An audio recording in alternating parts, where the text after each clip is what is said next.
We made it. The first week's done. We finally got through. Everyone who wasn't here, congratulations. You're not here now, but you were. Hi, my name is Taylor Hamblin. I am the creator of History Forge, and this is the first episode of a vlog series I'm going to start doing that really focuses on how do you do a year-long project-based learning activity with the students while teaching history. It's a common question with teachers is how do we teach our standards and make sure the students are meeting the standards and mastering them, but also do this really beneficial thing, especially a year-long project, which teaches them a myriad of skills. Now, last week was our first week, and we had 3 days. So we started Wednesday, Thursday, and Friday, and I like 3 days. It's nice. I feel like the students had more time to get used to us, but at the same time, it wasn't like we were just throwing them back into full 5-day schedules. And so to me, it was kind of perfect. And honestly, it was the best 3 days starting out with students I've ever had. I had such a good time. And I really think I owe that to the fact that I am doing more growth mindset type things. I'm doing more personality building or discovering type activities.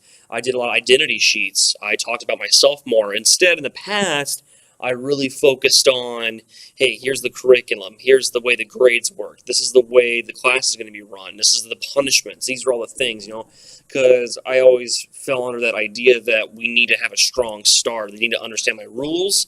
They need to be, stated. And even though we did things like that, I got away from a lot of it because it wasn't. You bog down kids when you do that, or you bog down anyone really if you do that. So we got away from it, and it's been the best start. And so I'm going to share all those documents. So if you want to find them, the links down below, we'll have them all.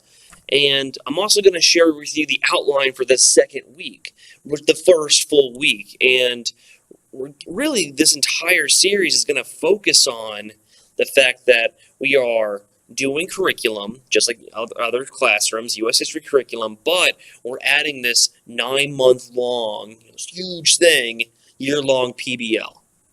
And if you don't know what PBL means, it means project-based learning. And it's going to be a 9-month-long project the students are going to have to do. And there's going to be a lot of freedom and flexibility, which is scary, but the kids are going to get so much out of it.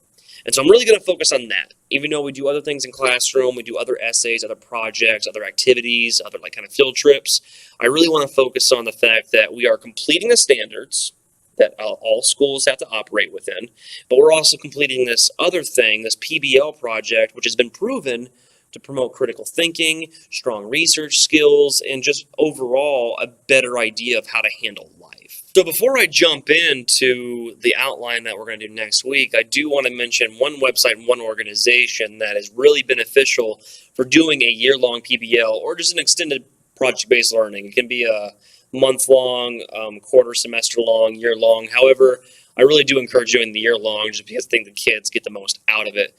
Now, the website and organization is National History Day. If you haven't heard of them, check them out. If you just do a Google of National History Day, you'll find their main website. And they're an organization that's doing some really amazing things, promoting these better ideas of how to operate in a history classroom. And that's actually the group I mostly follow and will be using. And so throughout this vlog series, you'll be hearing me say National History Day a lot. You'll notice that my sources pull a lot from them. I have original content that I've made, but all my original content also has outsourced links that show National History Day sources and other sources. And so I do want to give them a shout out. They're awesome. Please check them out. I put a link down below. That way you can find them easier. And I really, really hope and encourage that you do check them out. Now on to the outline for the week. So next week's our first full week, and it's going to be great. I'm really excited for it, and mostly because, again, we're getting away from all the boring, like, hey, here's my expectations, here's all that, nitpicking in the first weeks. I feel like a lot of teachers, especially first-year teachers, are always worried, like, how do I operate within this classroom again? It's kind of something the kids don't want to do. I don't want to do it. And so instead of throwing them into the lion's den of curriculum, really try to focus on more about who they are. Now, if you're like me, you have over 100 students, and it's impossible for anyone to memorize over 100 people and their different qualities and strengths and interests and all that within a week. So we're going to do reflection questions throughout the week, Monday through Friday, every single day, 10, 20 minutes. There will be 2 or 3 reflection questions they have to answer. Now, Monday through Friday, so August 28th through September 1st, we're going to have reflection questions each day. And you can see those reflection questions each day on the bottom here, here, here. So they're always going to be that, kind of final thing that we do. We're always going to start off with something a little more structured, and then it's going to go into something more independent. And honestly, I'm probably not even going to read most of them. I'm going to skim through them quickly, try to gain from them, but my real intent is for them to be thinking about themselves. What are my strengths? What are my interests? What do I see as a problem with the world? What's a solution I would like to be a part of? It's more about getting them to think about who they are, because we teach, young people. I teach 8th grade, so they're 13, 14 years old. They're on the cusp of adulthood, and trying to get to that is a hard thing. And so helping them find their identity will be really beneficial. So again, don't feel like you have to read all these different questions. Don't feel like you have to try to get down to the bottom of 100 different personalities, because even if you do manage to do that, most likely, you have spent hours and hours and hours burning yourself out after school, and that's not fair to you. And so don't do that. Just try to get them to be thinking about themselves. So again, Monday through Friday, we're doing reflection questions. Now, Monday's going to be a big day because we're introducing a lot of other things. Portfolios. I manage a portfolio system the entire year where they're going to put all their writing and all their project information into that portfolio, and that's actually going to go up into the next levels. Next is the media lesson. The media lesson is mostly going to focus on a modern day problem and how it associates with history. So I do this every year, and mostly it focuses on something that happened within the last couple weeks. Last year was the Dakota Access Pipeline. We live in South Dakota where I'm at, so my students really had a lot of connection with that. I think this year I'm either going to do the Charlottesville riots or just the Confederate monuments in general. The Confederate monuments especially, since I traveled all up and down the East Coast. I have a lot of pictures of me with the Confederate monument, and when I shared those with friends a lot, and you say like, hey, this is a conversation we're having right now. Let's keep having it.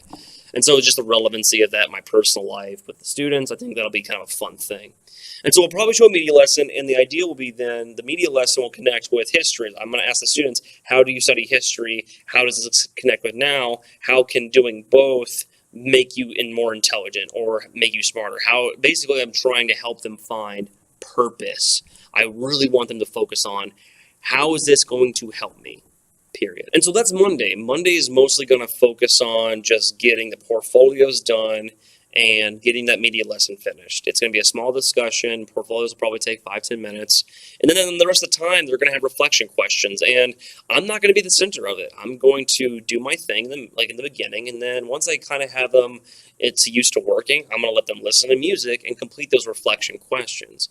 Maybe even start encouraging them to think more about their topic possibilities or the categories. Tuesday, I want to focus on more of just getting National History Day categories figured out. Now, National History Day has 5 categories: websites, performances, exhibits, essays. I always forget one. Hold on, let me go find it. Documentaries. I figured it out. So those are going to be the 5 categories, documentaries being the last one. And the students are all going to want to pick a category that hopefully is based off their interest. The students who I always say, if you're really hands-on, you like to really kind of get into it, I would always suggest a documentary or an exhibit, just because there's a lot of building that goes along with it. Same with performances. A lot of students shy away from performance, but I always tell students, like, you can have a small role performing, but if you want to really more focus on the set building and things like that, that'd be a cool way for you to contribute. And so there's going to be 5 different categories that they have to commit to.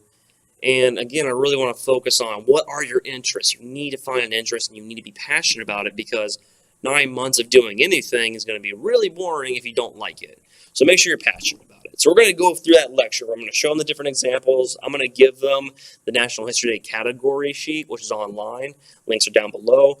And I'm going to really, really try to promote, like, hey, find something that you want to do. That's the entire point. And again, they'll be doing reflection questions that day too. Now, Wednesday is going to be the National History Day theme lecture. Every single year, National History Day does a theme. They're going to say, like last year's was taking a stand. And so my students last year, the ones who did it, had to write an essay or do an exhibit or one of the other categories about taking a stand. The one student I had that went to national, she wrote her paper about nurses in the American Revolution, how they took a stand despite women in battle or women in war not being a very common thing. So this year's is going to be compromise and conflict. So how those two play out with each other. Well, many times, one will lead into another. So students have to create an historical project, hopefully based off interest, hopefully creating it in a way that's interesting to them, but it has to fit in that theme some way. So we challenge students to think of the different perspectives of a theme and try to connect it to what they want to study. And so we'll talk about the theme on Wednesday. And again, we'll show them the website, I'll give them examples, and we're going to do brainstorming activities to really help them think about, hey, so what was something I would like to do? Now, Thursday, we're really going to focus more on historic themes. We're going to get away from the conflict and compromise theme of National History Day, and then more so focus on just general historic themes. Now, historic themes are really complicated for middle school students. In fact, I almost wouldn't encourage to do it with anyone younger, unless they're really simple themes. We're going to get more complicated. Like I'm going to start showing students just like the different types of historians that there are. So for example, I study military history. I'm getting my master's here soon in September, and my thesis focused on a military historic topic. And we're really going to focus more on, with the students anyway, the different kinds of history that interest you. So I had students last year, a lot of them were really interested in the medical field. They wanted to be nurses, doctors. They wanted to have some kind of job within medicine. And so I encouraged them to say, okay, look at medical history. Look at how medicine has affected different moments in history, or vice versa. How has an event affected medicine or technology in medicine? And continuing on with that idea, just trying to find those different perspectives and connecting it with the main theme. And so we're going to talk about themes. We're also going to talk about topics, possible topics in history. So it'll be another brainstorm where the students have all this information. And basically, I'm going to say it's a lot. It's a lot of information, I know. But your job is to skim through quickly and ask yourself, what have I been passionate about in the past? How can I connect that with what I'm doing now? And we'll do more building on it throughout the weeks. That way, if a student wants to change their mind to something else, they easily can. And so we'll be focusing a lot on that on Thursday. Now, the final week on Friday is going to be really interesting because all of this stuff all at once might be kind of big for students. So I was going to let Friday be a day where the students really get to kind of process the information.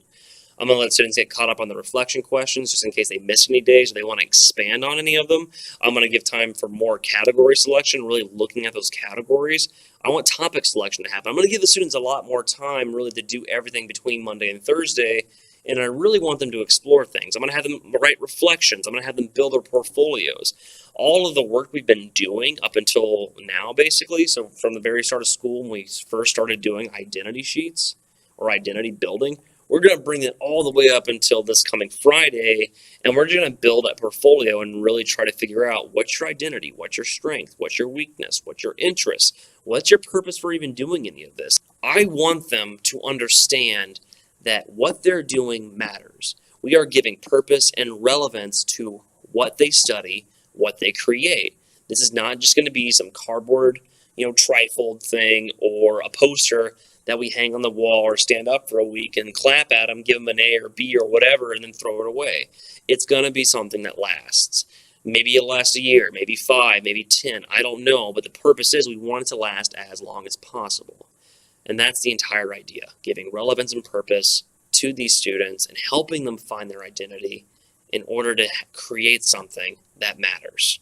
We did it! First video done. That was, I think, pretty pleasant. So we're going to keep on doing this. I'm going to keep on posting. Every Monday is the plan. I'm going to post on Monday with basically what I plan on doing throughout the week. And Friday, I actually plan on doing How Did I Mess Up? I actually listened to a professional developer. His name was Kevin Brose. He's from Minneapolis. And he really talked a lot about valuing mistakes and really showing those mistakes. And that really took on with me. I like that idea. And so I decided that every Friday I'm going to come up with a summary video or a survey or however you want to say it. I don't know. But the video basically is going to talk about this is what happened, this is what I planned, and this is how I messed up. This is what did not go as planned, or this is what unexpected happened, and it ended up being amazing, it ended up being beautiful. And so we're going to keep doing that because it worked. And this thing that didn't work, we're going to ask, well, should we just get rid of it, or can we tweak it and see if it works again sometime? These videos are also meant for a conversation to get started. I want to build a community of social studies and history teachers. Whenever I'm online and I'm looking at different websites and blogs, I see communities of all these other teachers, and I notice that I don't see a lot of historians, a lot of social studies teachers out there. And so and especially with secondary education. So if you're interested in these topics, you want to learn more, or if you just enjoyed the video, subscribe below, join our Facebook, join our Instagram, join the Twitter, follow me on any of that social media. Stop by historyforge.org. It is a work in progress. We're always building. We're always making more things. But I would like to start a conversation. I want to build this community. And the more people we get on the same boat, paddling in the same direction, we're going to get to some awesome destination even faster. I hope to see you guys again next week. We're going to be talking more about how to run a PBL, a year-long PBL in history class. We're going to be talking more and more about what it means to really be promoting purpose and relevance in a history course. And just how to have fun with your students, too. We'll be talking a lot about that as well. So again, thanks for stopping by. I hope to see you again next week. Take care.